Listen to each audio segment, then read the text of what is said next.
Pemirsa PT Wijaya Karya Tbk atau Wika menatap tahun 2026 dengan target pertumbuhan agresif. Ya, BUMN Karya ini membidik kenaikan nilai kontrak baru hingga 15% dibandingkan dengan tahun sebelumnya. Optimisme ini didorong oleh proyek infrastruktur gedung hingga industri dengan sumber daya pemerintah maupun swasta. Wika menargetkan pertumbuhan kontrak baru sekitar 10-15% pada tahun 2026 dan kontrak tersebut akan berasal dari segmen infrastruktur, gedung industri dan hilirisasi dengan sumber pendanaan dari pemerintah BUMN, BUMD serta pihak swasta. Sepanjang tahun 2025, Wika membukukan kontrak baru sebesar 17,43 triliun rupiah. Kontribusi terbesar berasal dari segmen infrastruktur dan building. Didukung proyek jalan jembatan sumber daya air serta gedung pemerintahan dan fasilitas publik. Selain itu, proyek juga datang dari segmen energi, industri, properti, serta investasi. Masuk ke tahun 2026, Wika juga fokus memperkuat struktur keuangan melalui restrukturisasi komprehensif, divestasi aset non-core, dan percepatan penagihan. Perusahaan juga mendukung rencana konsolidasi BUMN Karya dengan memperkuat tata kelola sistem dan digitalisasi. Wika meyakini langkah ini akan menjadi ataupun menjaga stabilitas keuangan sekaligus meningkatkan daya saing jangka panjang. Indonesia kembali memperkuat kerjasama hubungan bilateral dengan Kanada. Ya, secara khusus kerjasama bidang ekonomi dan pembangunan yang dibalut dalam penandatanganan Indonesia Canada Comprehensive Economic Partnership Agreement atau ICA-CEPA. Menteri Koordinator Bidang Perekonomian Erlangga Hartarto menerima kunjungan resmi Menteri Negara Bidang Pembangunan Internasional Kanada, Radeb Singh Sarai. Kunjungan ini merupakan bagian penting dari upaya memperkuat hubungan bilateral Indonesia dan Kanada, khususnya di bidang ekonomi dan kerjasama pembangunan yang saling menguntungkan. Pertemuan ini berlangsung di tengah momentum bersejarah bagi hubungan kedua negara, yakni penandatanganan Indonesia-Kanada Comprehensive Economic Partnership Agreement atau ICA-CEPA yang ditandatangani September 2025 dan direncanakan efektif berjalan di tahun 2026 ini. Menko Erlangga menegaskan ICA-CEPA sendiri memberikan preferensi tarif yang luas bagi ekspor Indonesia ke pasar Kanada, serta membuka peluang ekspor bagi sektor seperti tekstil, produk olahan, dan lainnya.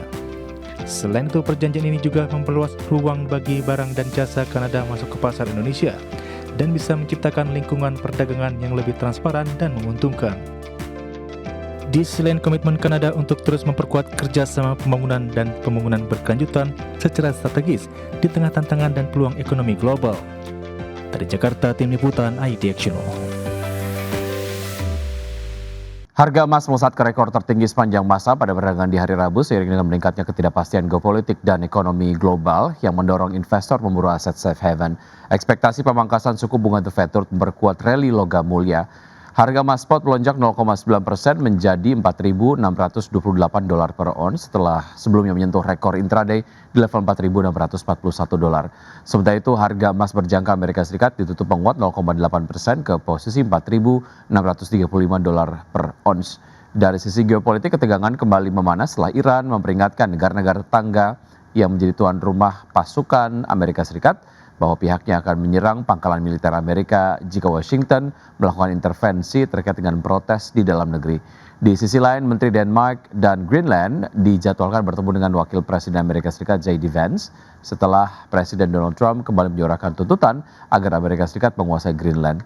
Dari data ekonomi, penjualan retail Amerika Serikat pada November melampaui ekspektasi, sementara indeks harga produsen sesuai proyeksi bulanan, namun lebih tinggi secara tahunan.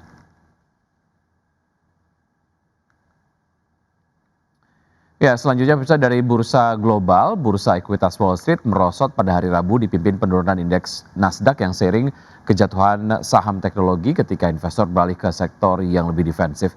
Saham perbankan juga melanjutkan tren negatif setelah rilis kinerja kuartalan yang beragam serta tertekan kekhawatiran atas rencana Presiden Donald Trump untuk membatasi suku bunga kartu kredit. Kita lihat data selengkapnya untuk penutupan perdagangan Bursa Amerika Serikat di dini hari tadi. Dow Jones Industrial Average ditutup melemah 0,09% ke level 49.149, S&P 500 terkoreksi 0,53% ke 6.926 dan Nasdaq Composite yang turun 1% ke level 23.471. Berikutnya, bursa ekuitas Eropa berakhir di level tertinggi sepanjang masa didorong penguatan saham sektor kimia dan kesehatan di tengah perhatian investor terhadap dampak kelanjutan ketegangan geopolitik global. Stock 600 ditutup menguat 0,18% ke posisi 611,56 di tingkat regional. DAX Jerman melemah 0,53% ke posisi 25.286 dan FTSE 100 Inggris yang menguat ke 10.184 menguat 0,46%.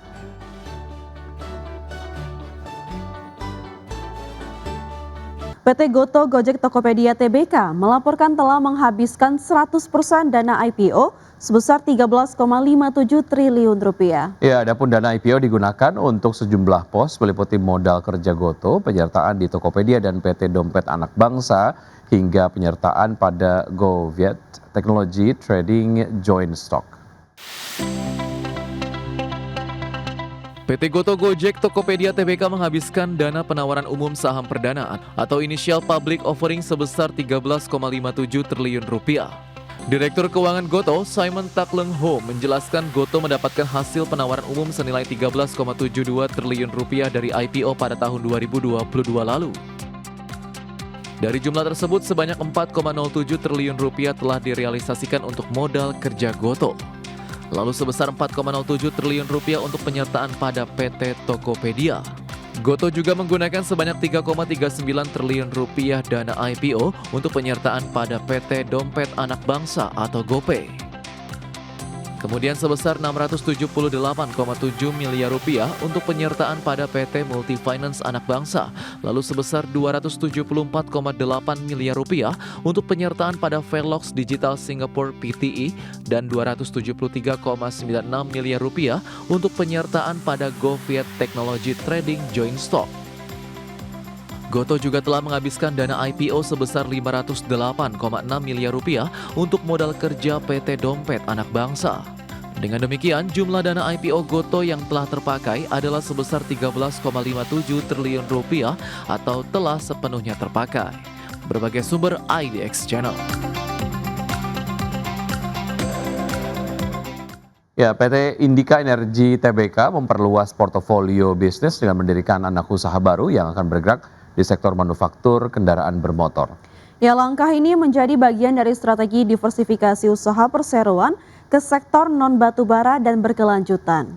Pembentukan entitas tersebut dilakukan melalui dua anak usaha Indika Energi, yaitu PT Energi Makmur Buana dan PT Mitra Motor Group, yang secara resmi mendirikan PT Invi Manufaktur Andalan Indonesia pada 12 Januari 2026. Corporate Secretary Indika Energi, Adi Pramono, menyampaikan bahwa pendirian anak usaha tersebut telah memenuhi ketentuan keterbukaan informasi sesuai regulasi pasar modal. Adapun anak usaha tersebut akan menjalankan kegiatan usaha di bidang industri kendaraan bermotor roda 4 atau lebih, termasuk industri karoseri, trailer, dan semi-trailer. Manajemen menegaskan bahwa pembentukan anak usaha baru tidak memberikan dampak negatif terhadap kondisi keuangan maupun operasional perseroan. Lebih lanjut, perseroan meyakini langkah pendirian anak usaha baru ini sejalan dengan arah strategis Indika Energi ke depan.